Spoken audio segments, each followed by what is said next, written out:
paciente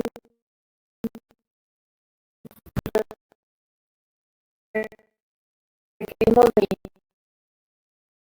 inhibición.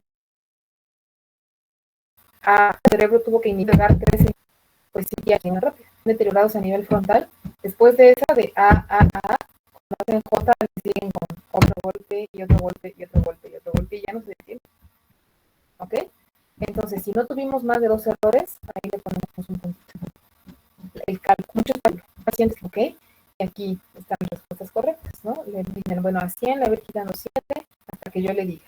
Si de repente le dicen 100 menos 7 y le dicen 93 menos 7, 86 menos 7, y ahí el paciente les dice, ay, ¿en qué iba? Se les olvida el 86.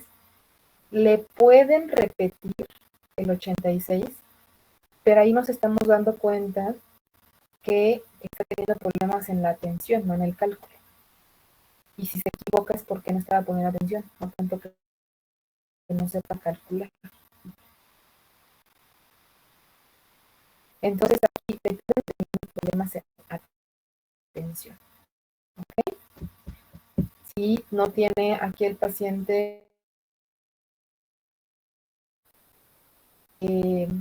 restas normales, pues le damos sus 3 puntos. Si solo hizo 2 o 3 restas normales, le damos, tiene 2 puntos. Si solamente 4 y ninguna si no hizo nada.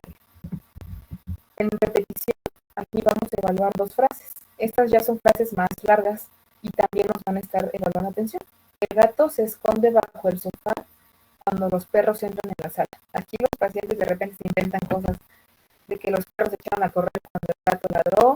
Así dicen, de que los gatos se espantaron cuando ladró el perro.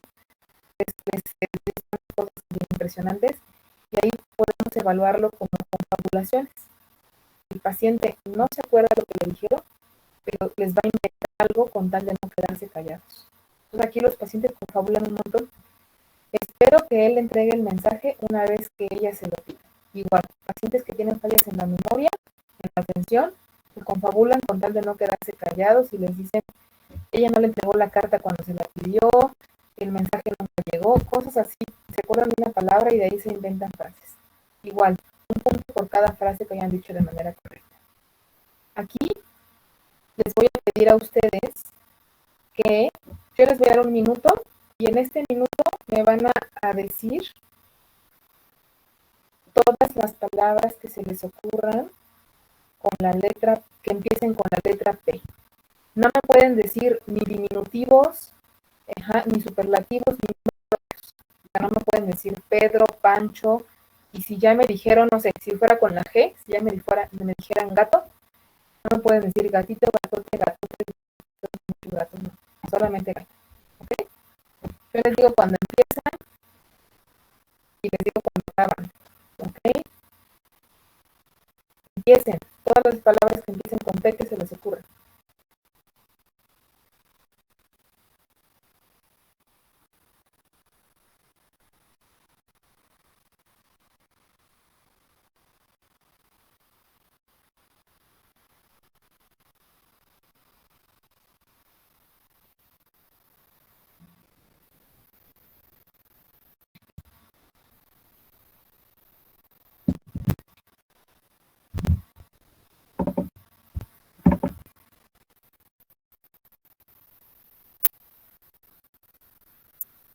Apunten.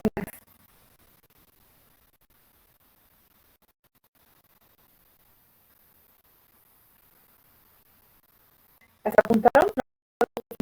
Vamos a cambiar de letra.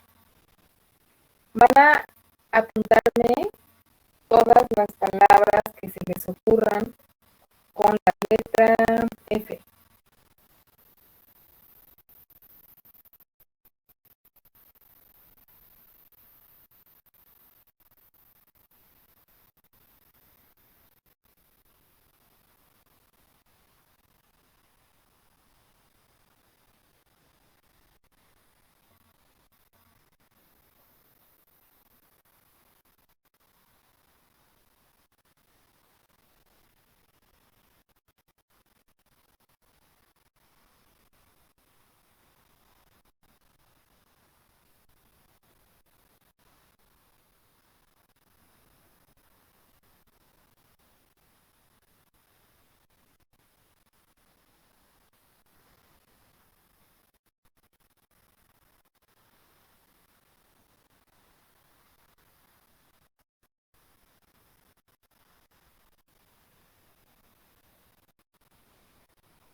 acabó su tiempo. ¿Cuántas hicieron?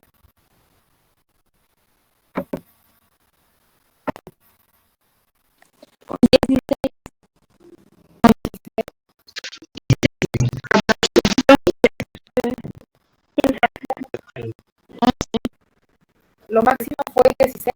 ¿Alguien hizo más de 16? 20. Yo 18. Yo 18. Yo igual hice 20. Ok. ¿Alguien hizo menos de 11? No me digan, pero lo normal es hacer más de 11 palabras. ¿Ok? De ahí para arriba, pues, un montón. Yo creo que el máximo que he tenido en un paciente ha sido 30 en un minuto con letra P. Entonces, lo normal es 11. ¿Ok? Si hizo más de 11 palabras, le dan aquí un puntito también. Este es en fluidez verbal. Y también aquí podemos ver la parte de la semántica, de la agrupación, ¿no? Por ejemplo, otra manera de evaluarlo es que yo les hubiera dicho, me van a escribir en un minuto todas las palabras que se relacionen con la carpintería, ¿no? O todos los animales que se les ocurran en un minuto, o todas las palabras que se relacionen con la cocina, ¿no? Y eso ya es como más de agrupación y es mucho más elaborado. Pero aquí, para fines prácticos, les pedimos que nos digan todas las palabras con la letra P. Aquí yo les pedí que las apuntaran ustedes para que las contaran. Pero lo normal es que mientras el paciente se las va diciendo, ustedes las vayan escribiendo al ladito. Bueno, después vamos con la abstracción, ¿sí? Igual serían ¿es por agrupación mayor a 11 palabras? Sí. Okay, gracias. Pero sí, no, ustedes pregúntenles las que inicien con cierta letra, ¿ok? Abstracción, aquí le vamos a preguntar al paciente si lo ven que sabe que tiene una correcta abstracción, le pueden decir, oigan, ¿qué se parece un tren y una bicicleta, no? Pero si no, le pueden dar un ejemplo. A ver, yo le voy a dar un ejemplo y después le voy a hacer unas preguntas. ¿En qué se parecen una manzana y una naranja? Y el paciente pues les va a decir quién sabe, o les dicen en qué se diferencian. Siempre les encanta decir, pues porque una tiene cáscara dura y la otra no, una es roja y otra amarilla, ¿no? No, ¿en qué se parece? Ah, pues en nada. No, sí se parecen en que las dos son frutas. Ah, bueno, ¿ok? Ya que entendieron qué tienen que responder, ahora les pregunto. Dígame usted entonces en qué se parece un tren y una bicicleta. Y ahí les va a decir, pues, en que tienen ruedas. Ah, bueno, ok, es correcto. Lo ideal es que les digan en qué ambos son medios de transporte, ¿no? Pues hay pacientes que tienen un nivel educacional menor y les pueden decir en que nos podemos subir en ellos, en que tienen ruedas, en que caminan, ¿no? Pero lo ideal es que son medios de transporte. Pero si les dijeron algo similar, también le dan su punto. ¿Y en qué se parecen una regla? Pues en qué miden, ¿no? Algunos les van a decir en qué tienen numeritos, en qué sirven para medir, cosas así, pueden darles el punto, ¿ok? Ahora les van a decir, repítame todas las 5 palabras que yo les dije que se aprendieron hace ratito, ¿no? Algunos sí les van a decir, algunas no. Aquí les pueden dar pistas. Pista de categoría, por ejemplo, el rostro era una parte del cuerpo. Y si ni aún así se acuerdan, pues ya le dan opción múltiple, ¿ok? Traten de no decirle al principio la respuesta correcta, ¿no? Si no se acordaron en que era una parte del cuerpo, pues ahí le dicen, ¿era codo, rodilla o rostro? ¿No? Pues ahí se acuerdan que era rostro, ¿no?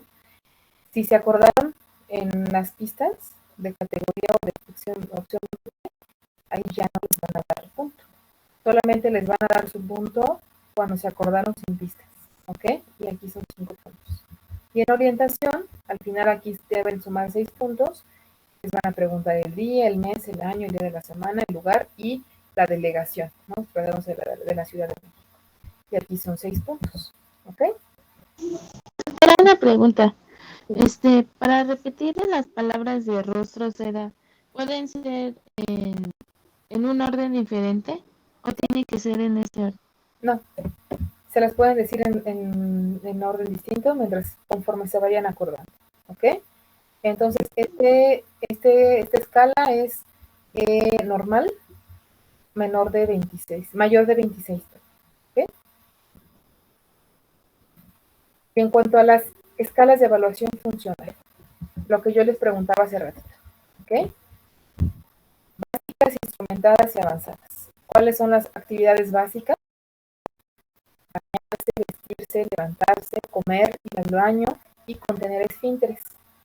¿Cuáles son las escalas más utilizadas para evaluar las básicas? El índice de CATS, creo que es el que más usamos. O bueno, yo es el que más uso, el índice de CATS. De las instrumentadas está usar teléfono, hacer tareas domésticas como barrer, trapear, lavar los trastes, salir a la calle, desplazarse de un sitio a otro. Y aquí la del Autumn Body es la que más usamos. Y en las avanzadas, pues ya es participación en la socialización, en grupos religiosos, hacer viajes, tocar una guitarra, tocar el piano, cosas ya mucho más avanzadas, pero estas pues normalmente no las evaluamos mucho porque pues no son esenciales para evaluar la independencia. No todos los pacientes van a la iglesia, no todos los pacientes viajan, no todos los pacientes tocan la guitarra. Entonces, por eso lo que más evaluamos son estos dos. Pero si conserva una avanzada, pues eso nos da orientación a que no está tan deteriorado. ¿No? El índice de CATS, que nos va a evaluar funciones básicas, sí, es un buen predictor de mortalidad a corto y largo plazo. Entre más afectada esté esta evaluación de funciones básicas, el paciente va a tener una posibilidad de mortalidad a corto plazo. También nos va a describir el nivel funcional del paciente, nos permite evaluar su evolución, ¿ok? Y también la respuesta al tratamiento. ¿Qué tanto ha mejorado este paciente con el tratamiento que le dimos? Nos predice la necesidad de rehabilitación, ¿ok? También nos predice la necesidad de institucionalización del paciente, porque si ya es muy dependiente de cuestiones básicas y no hay nadie que lo cuide, evidentemente ahí lo ideal va a ser que lo institucionalicen, porque pues ese paciente se puede caer, se puede morir solito. ¿Ok? ¿Cuáles son las limitaciones? Es que normalmente nos evalúa tareas dependientes de las extremidades, y cuando el paciente tiene alguna limitación por un EBC, por un accidente, por una amputación, pues ya nos va a alterar el resultado. ¿Ok? Es sensible a los cambios que presenta el paciente, y en pacientes que cuando le preguntan ustedes, como les decía yo hace rato, ¿no? Si tiene una alteración o no, pero lo están subestimando, pues ahí nos va a sesgar el resultado. ¿Ok? ¿Cómo es la escala? Evalúa funciones. Okay. Baño, vestido, uso del WC, movilidad, continencia y alimentación. ¿Okay? Y aquí lo que nos va a evaluar es por dependiente, el paciente se baña solito. ¿Ok? Es dependiente si precisa ayuda para lavar más de una zona, para salir o entrar en la bañera, o definitivamente no se puede bañar solo. Igual, en el vestido, el paciente va a ser dependiente si no se viste por sí mismo o permanece parcialmente desvestido. O sea, ustedes ya le tienen que ayudar al paciente, o el familiar le tiene que ayudar al paciente a ponerse el pantalón, a ponerse la camisa, a ponerse la camiseta. El uso del WC, el paciente es dependiente si necesita ayuda para ir al baño. O sea, solamente vamos a evaluar independencia si el paciente va al baño solo, se sube la ropa interior, la ropa exterior y se limpia de manera correcta. Ahí es independiente. Si no, ya lo evaluamos como dependiente. En cuestión de movilidad, el paciente es dependiente si precisa ayuda para levantarse y acostarse en la cama, o definitivamente no puede ya desplazarse para levantarse. En cuestión de continencia, aquí solamente le vamos a dar la puntuación de independiente si el paciente puede controlar por completo la micción y la defecación. Si no, es dependiente. En cuestión de alimentación, vamos a evaluar si es dependiente, si precisa ayuda para comer. No come nada solo, o requiere de alimentación parenteral. Y aquí se evalúa la dependencia o independencia del paciente en letras, que va de la A a la H. ¿Ok? Le damos la puntuación de A, si el paciente es independiente en alimentación, continencia, movilidad, o sea, en todo. Le damos la letra B, si el paciente es independiente para todas excepto una. La C, si es independiente para todas excepto bañarse y otra, la que sea. Pero aquí debe incluir bañarse. La D, le damos si es independiente para todas excepto bañarse, vestirse y otra. La E, si es independiente para todas excepto bañarse, vestirse y usar el baño o alguna otra. La F, si es independiente para bañarse, vestirse, usar el baño, moverse y otra. Y la G, pues si es independiente el paciente ya para todas sus funciones. ¿Okay? La H se usa para cuando el paciente es dependiente de al menos dos funciones, como aquí en la C, bañarse y otra función, pero no incluye bañarse. O sea, es dependiente para dos funciones, cualquiera de otras que sea. ¿Ok? Y obviamente independiente significa que el paciente no requiere de supervisión, dirección o ayuda. O sea, ser independiente no es que me tienen que estar vigilando, que me tienen que estar ayudando. Eso ya es dependencia. ¿Ok? La escala de Lawton-Brody, que es la que nos evalúa las actividades instrumentadas, fue publicada en 1969 y bueno, esta escala consta de 8 ítems. Cada ítem se le va a asignar un valor numérico. 1 si es independiente, 0 si es dependiente. ¿Okay? Entonces, 0 porque no tiene dependencia del paciente y la mayor va a ser la 8, que es un paciente que requiere ayuda en absoluto, ¿no? Que es independiente totalmente y la 0 es que es dependiente totalmente. ¿Sí? Aquí es la escala es jerárquica, va de lo más fácil, que es usar el teléfono, a lo más difícil, que son las finanzas. ¿Ok? Y los ítems cognitivos como uso de teléfono, de transporte, manejo de medicación y manejo de finanzas son predictoras también de demencias futuras. Si nosotros tenemos alteraciones iniciales en estos pacientes, seguramente son pacientes que van a evolucionar a un deterioro neurocognitivo. Entonces aquí la escala en capacidad para usar el teléfono se va dando puntos de acuerdo a lo que es capaz de hacer el paciente. Por ejemplo, utiliza el teléfono por iniciativa propia, es capaz de marcar números, o 0 es incapaz de usar el teléfono en ninguna situación. ¿Ok? Hacer compras, preparar la comida, ¿ok? Cuidar la casa, lavar la ropa, usar medios de transporte, es responsable de su medicación, y esto casi nadie lo pregunta, asumen que son capaces. Y por último, las finanzas, ¿ok? ¿Se encarga o no se encarga de asuntos económicos por sí solos o definitivamente es incapaz de usar el... Aquí, para hombres, vamos a evaluar un problema cuando tiene menos de 5 puntos y las mujeres menos de 8 puntos. Y aquí las mujeres tenemos menos posibilidades de equivocarnos porque normalmente somos quienes lo hacen, quienes se encargan de la casa, quienes se encargan de la cocina. Si a ustedes que no saben cocinar, por ejemplo, no llevan, si normalmente, por ejemplo, un hombre, ¿no? Antes se acostumbraba quizá que eran los que salían a trabajar, y si yo le preguntaba el uso de lavado de ropa, por ejemplo, me va a decir, híjole, todo el lavado de ropa depende de otra persona, ¿no? Pero no es porque esté dependiente o que esté ya incapacitado, sino que nunca lo ha hecho y ni lo sabe hacer. Por eso a veces en este tipo de escalas los hombres tienen derecho a tener menos puntos porque no lo hicieron. ¿Ok?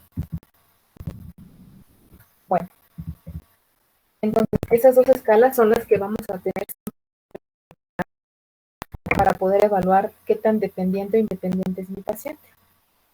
¿Cómo vamos a diferenciar aquí es importante que cuando nos llegue un paciente con posible demencia, descartemos la pseudodemencia, que normalmente va a estar asociada a cuestiones psiquiátricas, como la depresión, que es como la más común, yo creo. El inicio, lo que les decía, ¿no? En la demencia, normalmente pues, sus familiares les dicen quién sabe. Normalmente no ponen atención, porque va siendo como muy lentamente progresiva. En cambio, la pseudodemencia sí les pueden decir, ¿no? No, es que yo identifiqué que a partir de que murió mi papá, pues mi mamá pues, cada vez como que fue haciendo menos cosas, ya se la pasaba en el cuarto, ahora la tengo que ayudar a vestirse, a bañarse. Cuando corregimos la depresión en estos pacientes, normalmente tienden a mejorar también estas funciones. ¿Okay?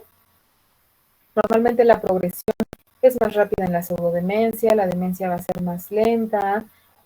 Obviamente la evolución es favorable en cuestiones de pseudodemencia y lo que les decía, ¿no?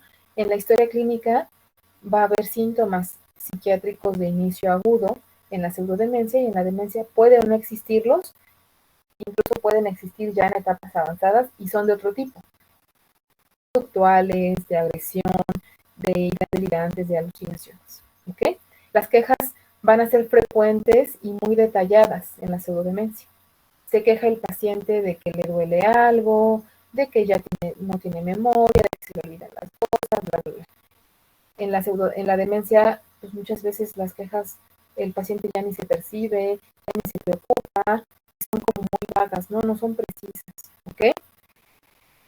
Aquí en la pseudodemencia el paciente enfatiza mucho su incapacidad.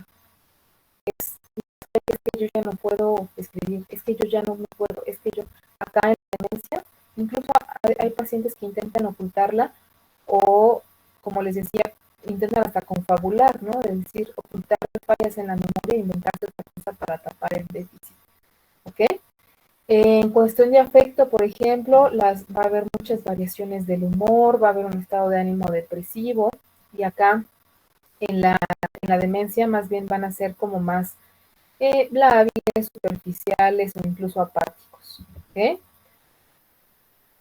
La atención y la concentración acá no está afectada, en la demencia sí. ¿Okay? Las pérdidas en la memoria, normalmente en la pseudodemencia es para hechos recientes. ¿Okay? Y también puede ser para remotos, pero acá en la demencia lo que más se les va a olvidar es la reciente.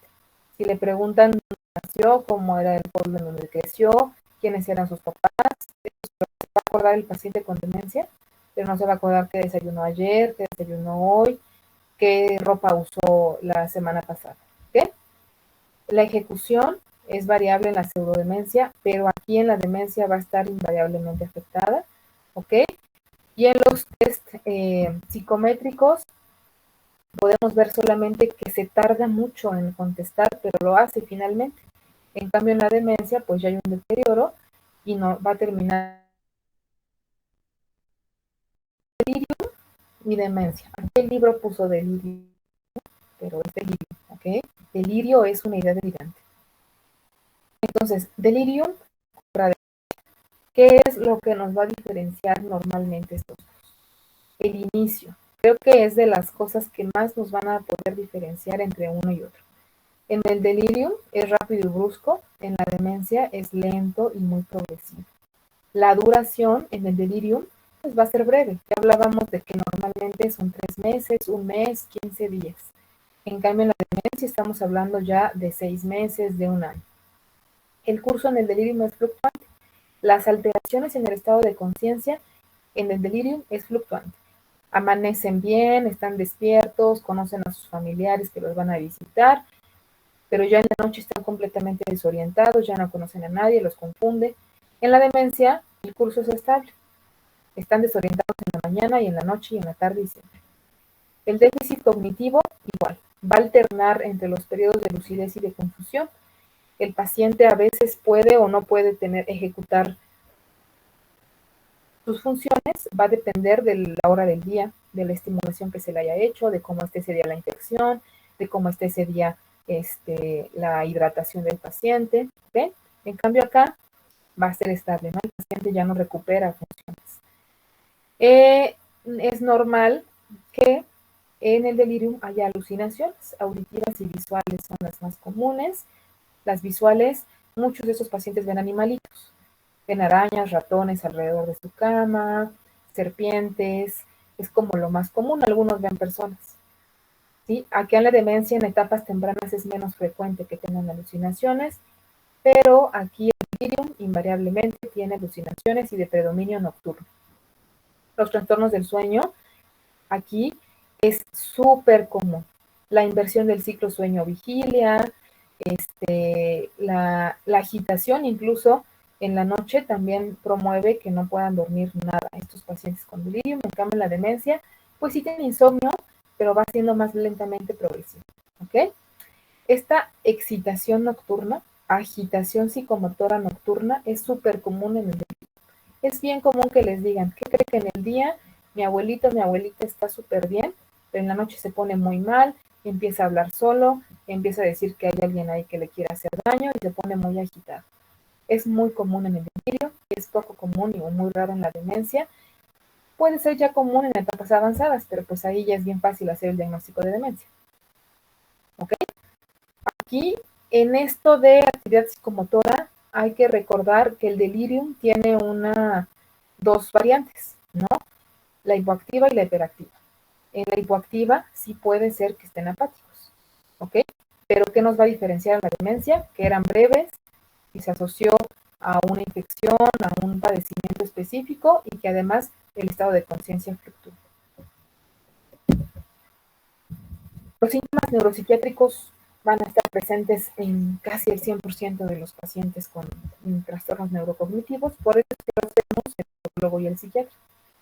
Lo más común que podemos ver son las ideas delirantes, y de estas, las más comunes son las ideas delirantes de daño. ¿Okay? Me están robando, me quieren envenenar en la comida, se desaparecen mis cosas. ¿Ok? De ahí tenemos también a la depresión como una comorbilidad importante en el trastorno neurocognitivo, a la ansiedad, las alteraciones del ciclo sueño-vigilia, todos van a tenerlo. Y de ahí más comunes, la agitación, las alteraciones sensoperceptuales, ¿ok? La apatía, perdón, también es muy común. Y la desinhibición, afortunadamente es común, pero no tanto como otros síntomas. ¿Okay? En cuanto al tratamiento, pues aquí en demencia tiene que ser un tratamiento multidisciplinario, porque tenemos muchas esferas afectadas en el paciente. ¿Okay? Entonces, lo primero es identificar en etapas tempranas la enfermedad para evitar su progresión. Estarle haciendo estas pruebas cognitivas al paciente breves en la consulta va a ser básico para que nosotros podamos identificarlas e iniciar tratamiento. Ya que aparecieron los síntomas, bueno, hay que tratarlos, ¿no? Los cognitivos, los neuropsiquiátricos y sobre todo la funcionalidad del paciente. El apoyo a los pacientes en esta cuestión quizá terapéutica, de adaptación, de fomentar herramientas si necesita uso de bastón, cuadernillos de estimulación cognitiva, ¿sí? Y la otra parte fundamental en el tratamiento de estos pacientes es el apoyo de los cuidadores, porque existe un síndrome de desgaste de cuidador primario escrito y que además nos va a interferir de manera negativa en el cuidado del paciente. Y no solamente en su cuidado mismo, que me cuide alguien que está al 100%, que me cuide alguien que está deprimido. Entonces, ustedes pueden enviar al psicólogo, al psiquiatra, a nutrición, a donde sea necesario, al familiar del paciente que ustedes identifiquen que lo están necesitando. ¿Okay? Entonces vamos a tener tratamientos conservadores, la estimulación cognitiva, ¿sí? La modificación de hábitos, la actividad física, el incorporar al paciente a actividades físicas constantes o nuevas. ¿Ok? El tratamiento sintomático, si el paciente tiene dolor, si el paciente tiene alguna situación que tengamos que tratar. Y ya están los tratamientos biológicos y médicos para tratar de prevenir la progresión del deterioro cognitivo. ¿Okay? Y el farmacológico también va a estar muy dirigido a mejorar el ciclo de sueño-vigilia y a los síntomas neuropsiquiátricos, y de estos, la ansiedad, la depresión y la agitación psicomotriz son los más comunes. Cuando detectemos un síndrome cognitivo leve, ¿qué vamos a hacer? Pues referirlo adecuadamente, ¿no? Hacerle toda su batería de estudios, pedírsela para que el paciente no pierda tiempo. Ustedes ya saben que cuando refieren a su paciente al neurólogo o al psiquiatra, ya tiene que llevar biometría hemática, química sanguínea, Doppler de carótidas, una tomografía, de preferencia una resonancia, perfil de lípidos, pruebas de función hepática, renal y tiroides. ¿Ok? Observar al paciente, citarlo para ver cómo va. Si ustedes son médicos de primer nivel de atención, son ustedes quienes van a dar seguimiento a estos pacientes. Medidas no farmacológicas, higiene del sueño, ejercicio, dieta, medidas de estimulación cognitiva o rehabilitación cognitiva. Existen psicólogos, especialistas y expertos en rehabilitación neurocognitiva. Podemos mandarlos, ¿sí? Y sobre todo, la evaluación y protocolización adecuada. Muchos de estos pacientes solamente los mandan al neurólogo y no los mandan al psiquiatra. Y el neurólogo no es experto en tratar síntomas psicóticos, alteraciones conductuales. ¿Ok? El tratamiento de estos padecimientos van a ser los inhibidores de la acetilcolinesterasa. ¿Ok? Van a aumentar la transmisión colinérgica, ¿sí?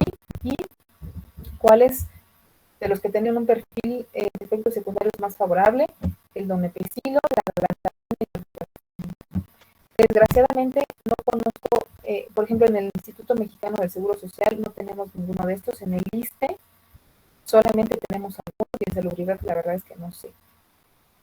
La mayoría de estos medicamentos son muy caros, pero nos van a ayudar en etapas iniciales del paciente a prevenir el deterioro progresivo. ¿Ok? ¿Cuáles son los problemas que tenemos en estos pacientes?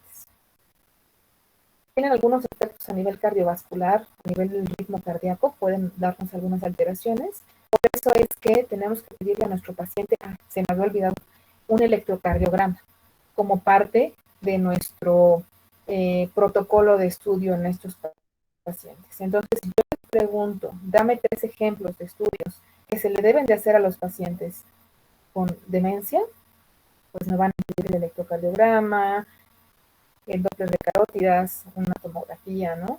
Serían como los más comunes. Estos son los más comunes. La memantina no pertenece a los inhibidores de la acetilcolinesterasa, ¿ok? La memantina es un medicamento que a veces también utilizamos ya en etapas avanzadas del paciente, o la podemos combinar en etapas iniciales. La podemos dar solo en etapas iniciales o combinarla ya con alguno de estos en etapas avanzadas de la enfermedad, ¿ok? Todos ellos son de preferencia de dosis 1 o 2 máximo al día. La ribastigmina tiene la gran ventaja de que existen parches transdérmicos. Esto nos da la bondad de minimizar la cantidad de medicamentos que le estamos dando al paciente, de mejorar su adherencia terapéutica y de mejorar los síntomas gastrointestinales. ¿Okay? Las interacciones farmacológicas que tienen estos pacientes, que también me interesa que lo revisemos, pues si se dan cuenta, muchos de ellos interactúan con antimicóticos, ¿ok? Con el alcohol, con moduladores corticales como la fenitoína y la carbamazepina, ¿ok? La ribastigmina tiene menos interacciones, solamente interactúa con relajantes musculares, también sobre todo si vamos a usar parches transdérmicos, y la mayoría está contraindicados en la presencia de asma, de POC, de enfermedades del ritmo, ¿ok? Y alteraciones como úlceras gástricas, ¿ok?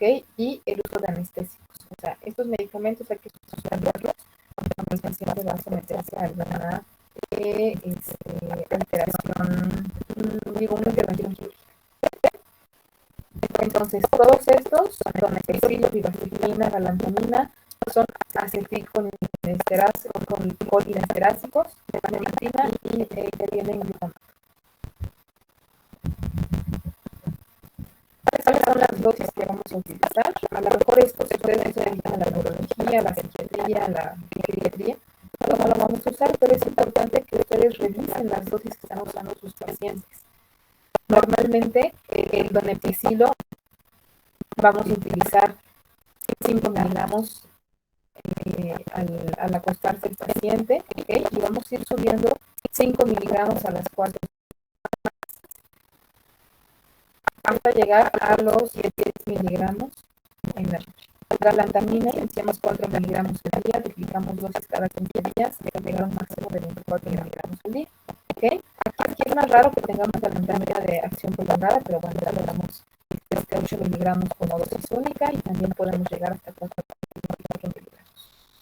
Ribastigmina, aquí tenemos un montón de presentaciones, pero iniciamos 1.5 miligramos cada 12 horas e incrementamos hasta un máximo de 24 miligramos al día y le vamos a dar su parche, se lo vamos a colocar, ¿ok? De descanso en alimentos, ¿ok? Y en nuestro parche podemos llegar a utilizar máximo son el de 9.5 miligramos al día.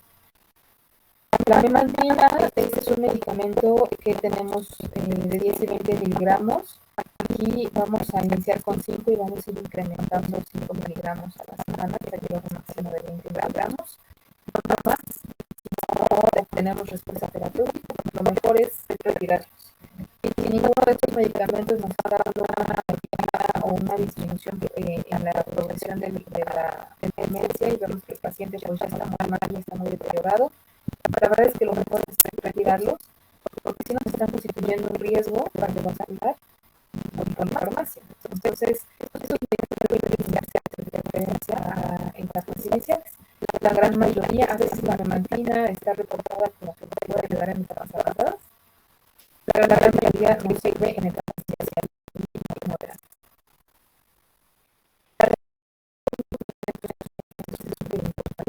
Porque nos va a mejorar la calidad de vida en etapas avanzadas.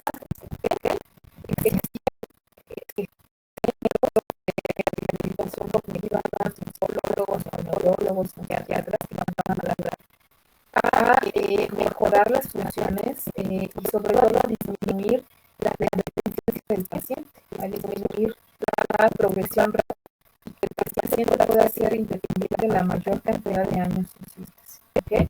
El ejercicio físico es muy importante, también la terapia ocupacional. Decir que hay universidades que se dedican, hay universidades para el adulto mayor, centros de atenciones en los que nos van a darle terapia ocupacional a estos pacientes, porque esto nos va a apoyar un montón en el tratamiento farmacológico, o incluso nos puede favorecer que en determinado momento no lo utilice. Cuando vamos a requerir al paciente al tercer nivel, cuando tengamos las diagnósticas, que no es parte de un envejecimiento normal, que ya tiene depresión, estamos en una enfermedad neurológica asociada, ¿ok? Que nos va a decir que tenemos un curso de que no es Alzheimer, ya esta es la más común. Cambios en el comportamiento temprano, que son muy significativos, problemas con el lenguaje de inicio y alucinaciones por atenciones. Estas tres cosas son las que más nos van a encaminar a que no se trata de Alzheimer, que no es esta patología de las más comunes y que tenemos que referirlo a la brevedad como neurólogo. ¿Okay? El inicio antes de los 65 años es predictor de mal pronóstico y además pedir a la familia del paciente que tiene una asistencia genética, porque esta historia familiar importante del inicio de los 65 años de tener familiares con síndromes demenciales, también es importante que nosotros le digamos al paciente que requiere de consejería genética pues, si quieren tener hijos y para irse previniendo. Yo tuve tuve hijos de todas maneras, o mi papá, mi mamá tiene Alzheimer, mi abuelito, y yo probablemente voy a tener Alzheimer, pues entonces me voy a preparar, ¿no? A lo mejor voy empezando a ahorrar para una casa de cuidado de pacientes con demencia, a lo mejor me compro un seguro para retiro, porque sé que lo voy a necesitar antes de tiempo, empiezo a tomar mis medicamentos, empiezo con el neurólogo a edad temprana, al psiquiatra, para poder darme medicamentos que me prevengan un curso o una progresión rápida de estos síntomas. Entonces, es importante que tengamos en cuenta todas estas situaciones en los pacientes, ¿ok? Y obviamente controlar los factores de riesgo, ¿no? Enfermedades cardiovasculares, enfermedades cerebrovascular y enfermedades metabólicas. Si tengo antecedentes familiares, si tengo un paciente que tiene ya sea a nivel cardíaco, a nivel cerebral, que tiene diabetes, que tiene obesidad, que tiene problemas con el manejo de los lípidos, esto puede ser sinónimo de que un paciente en el momento va a tener demencia. Y mi trabajo es prevenirlos y mandarlo o hacerle sus estudios de laboratorio de imagen cerebral ya a cierta edad, si ya me está teniendo el paciente ciertos síntomas o cambiándose en la personalidad, que se llama memoria, pues mejor le hago todo su protocolo, aunque no esté aunque yo esté sospechando en cuanto a una neurocognitiva mejor, pero ya le hago el protocolo para prevenir una progresión rápida y para mejorar su calidad de vida. En cuanto a algo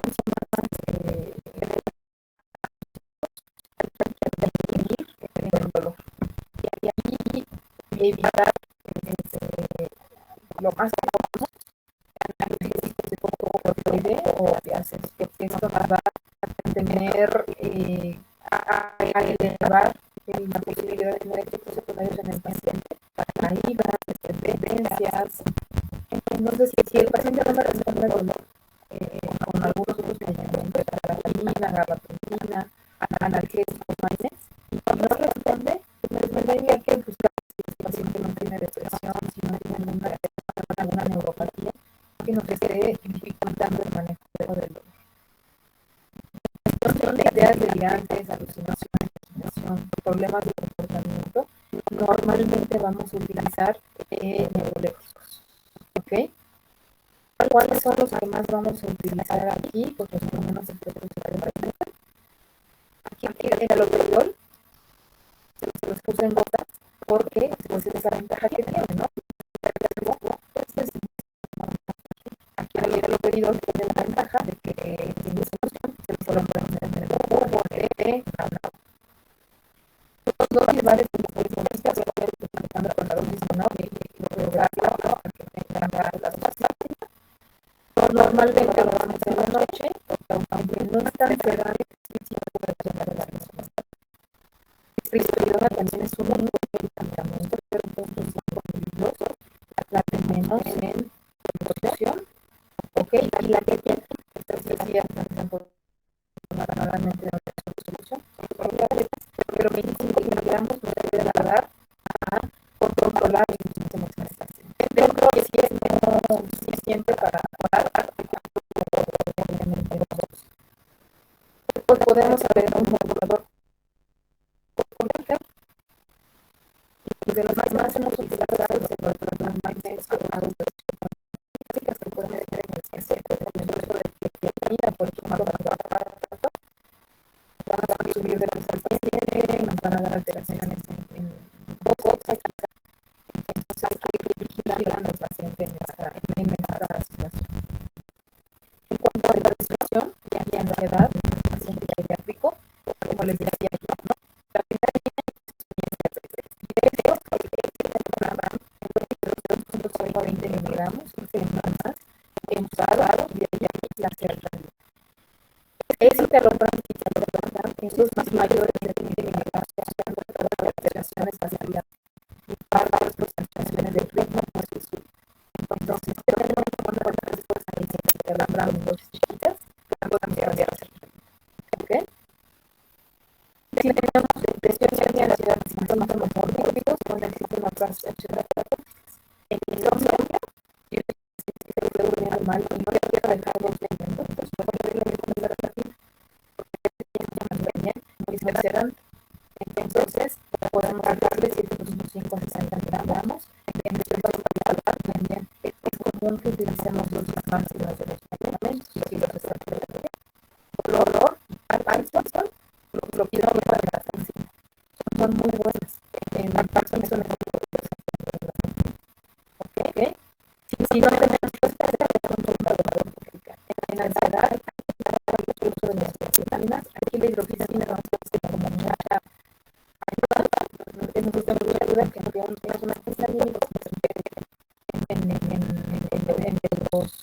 el mecanismo de sueño, y ayuda a ayudar mucho, no solamente para introducir el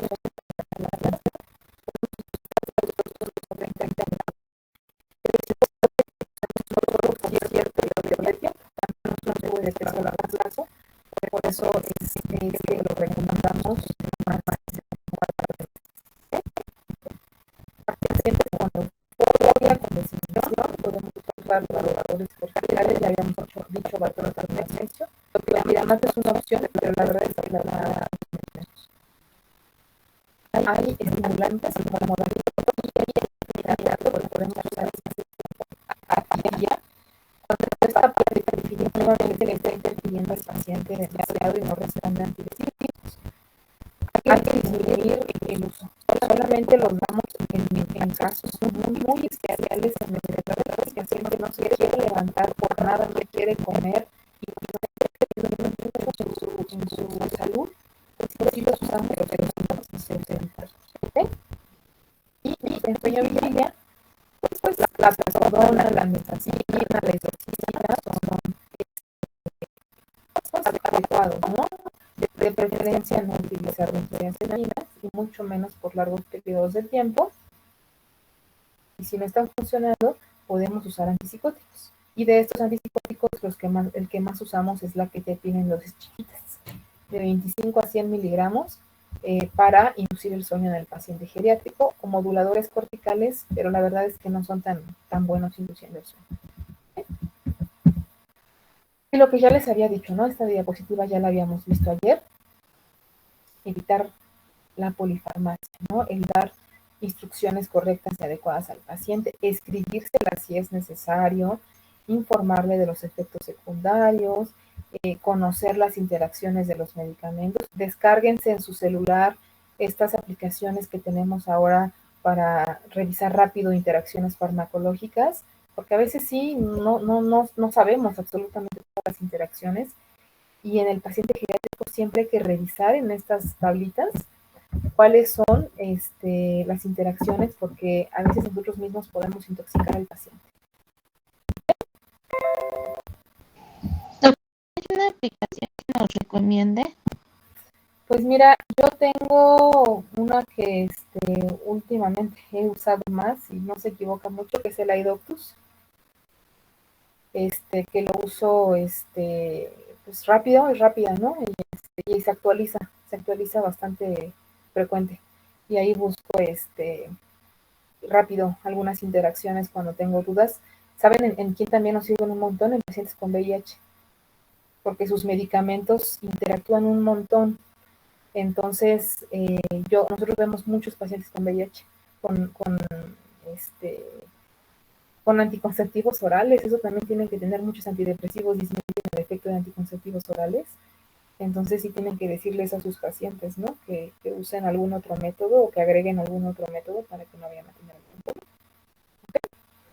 Doctora, ¿podría repetir el nombre, por favor? ¿Cuál? ¿De la aplicación? Es el iDoctus. Yo uso ese, seguramente puede haber algunos otros. ¿Ok? Muy bien, bueno, pues entonces ya nos vemos mañana para revisar las psiquiátricas, a ver si nos da tiempo de iniciar sueño y vemos cómo evolucionamos para ver lo del examen.